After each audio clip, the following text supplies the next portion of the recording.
시청자 여러분 반갑습니다. 1월 16일 손상대 실호선 옥중일기 9번째 방송을 시작하겠습니다.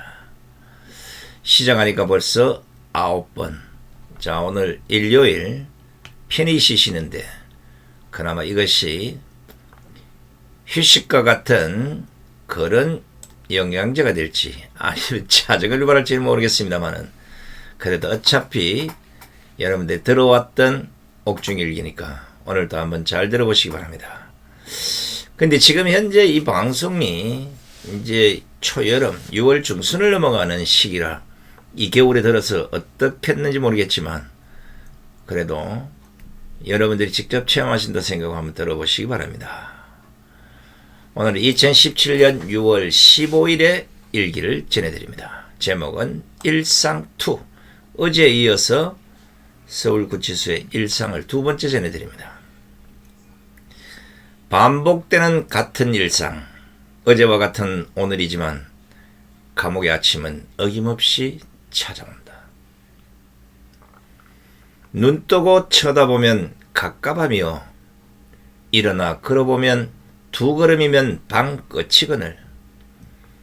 그래도 잘 잤다고 두 다리 쭉 늘리고 두 팔 벌려 기지개를 편다.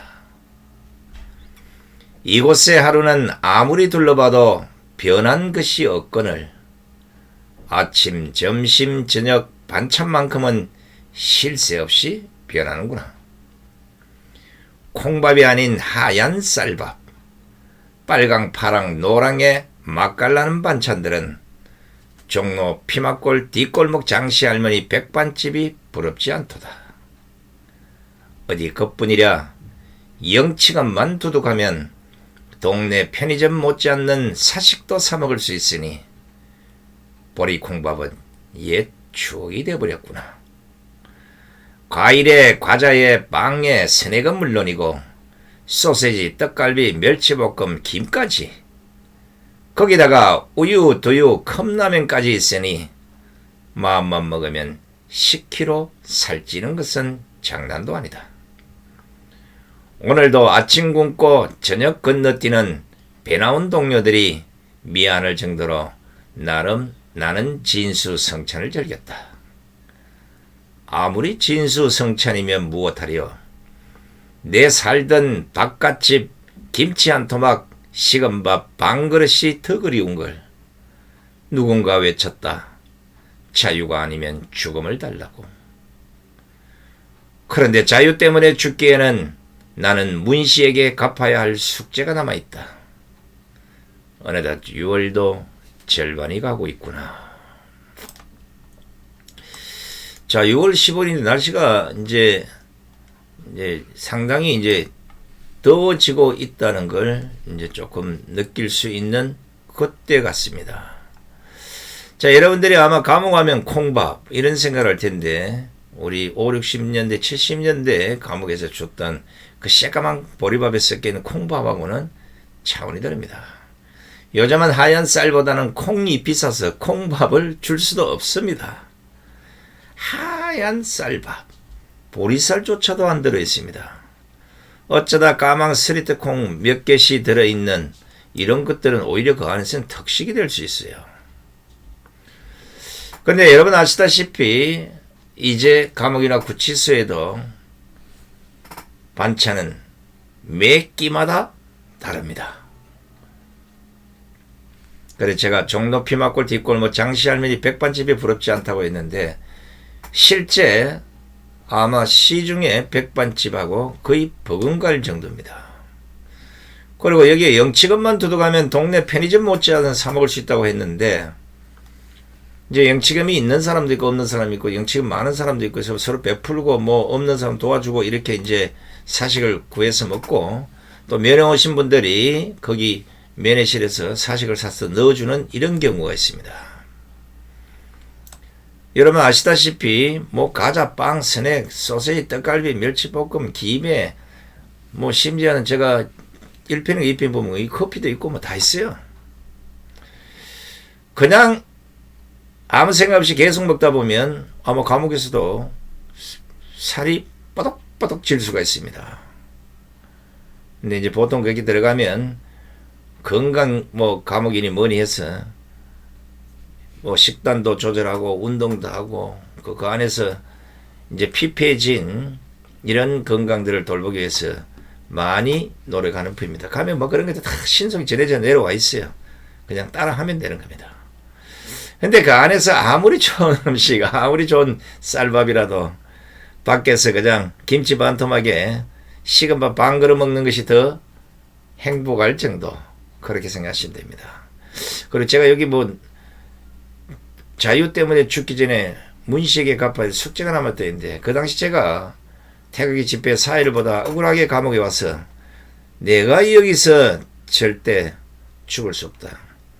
반드시 나가서 문재인의 남은 임기 동안 끝끝내로 싸워서 문재인을 끌어내려야 되겠다는 이 숙제를 그때도 머릿속에 간직하고 있었는 것 같습니다.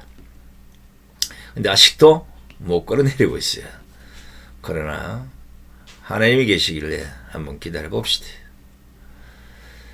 다음은 2017년 6월 16일의 일기입니다. 제목은 폭염인가? 벌써 폭염이란 단어를 쓰는군요. 창살 넘어 이글거리는 아침 햇살이 요상타했더니 아니나 다를까 옥상 및 콘크리트 방안은 일찌감치 텁텁해지고 있다. 6월의 중선놈이 무엇이 그리 급하기에 벌써 7월의 땡살을 불러와 우리를 괴롭히는구나. 일찌감치 벽에 붙은 선풍기를 틀어놓고 앞뒤 창문을 열어젖히고 반바지 반팔 차림으로 6월의 폭염에 맞서본다. 나보다 먼저 잡혀와 지난해 여름을 보낸 고참들의 허풍이 오늘은 더 후덥지근하게 만드는구나. 하지만 어쩌랴 초짜가 별 수 있겠는가. 눈칫밥 한 달 무엇을 알리어 그저 고참 따라 산만리가 최상이 아니겠나. 6월 16일의 얘기는 그야말로 7월의 찜통이로다.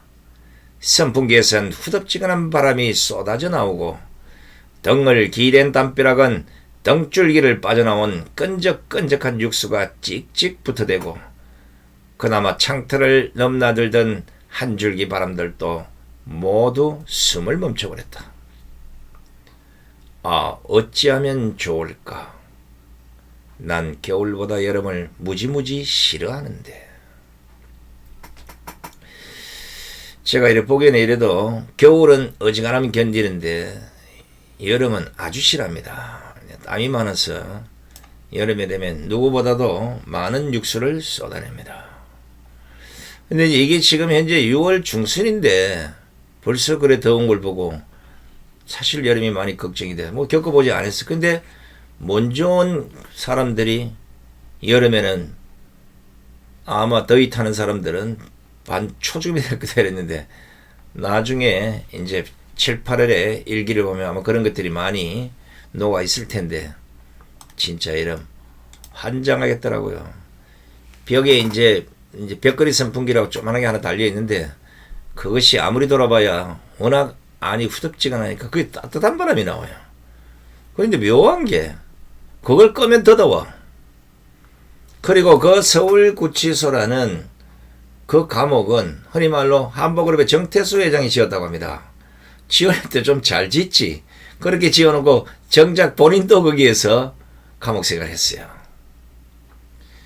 이게 뭐 방수나 이런 건 됐을지 모르지만 단열 이런 걸 잘 안 해서 3층짜리 이제 감옥인데 옥상에 따뜻한 햇빛이 내리치면 그 옥상이 받은 열이 벽을 통해서 내려오고 심지어는 방에까지 그 영향이 미친다는 겁니다. 얼마나 덥겠습니까?